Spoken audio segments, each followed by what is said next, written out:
இந்தியாவிலேருந்து மலேசியா வந்து ஃபஸ்ட்டாக நான் போன இடம்னு பார்த்தீங்கன்னா என்எஸ்கே தான். இது ஹோல்சேல் மார்க்கெட் மாதிரி பல்காக வேணும்னாலும் வாங்கிக்கலாம். A to Z இங்கே எல்லாமே வந்து கிடச்சிரும். நம்ம ஒரு அமௌண்ட் ஃபிக்ஸ் பண்ணிட்டு வந்தோன்னா அதுக்குள்ளே வாங்கிட முடியும். பார்த்திங்கன்னா இந்த மாதிரி கட் பண்ணி வச்சுருப்பாங்க, ஃப்ரெஷ்ஷாக வச்சுருப்பாங்க, ஃப்ரீஸ் பண்ணி வச்சுருப்பாங்க. நம்ம எதை சூஸ் பண்ணுறோம், எந்த குவாலிட்டியோ அதுக்கு தகுந்த ப்ரைஸ் வந்து இருக்கும்.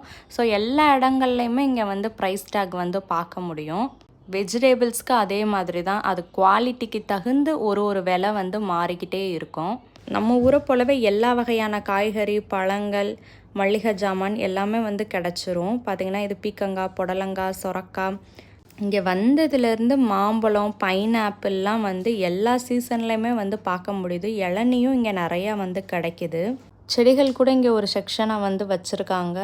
ஸோ அவ்வளோதான், பர்ச்சேஸ் முடிச்சாச்சு. வீட்டுக்கும் வந்து கிளம்பிட்டோம். குட்டி தம்பி டயரில் தூங்கிட்டாரு, பாப்பாவும் தூங்க ஆரம்பிச்சிட்டாங்க.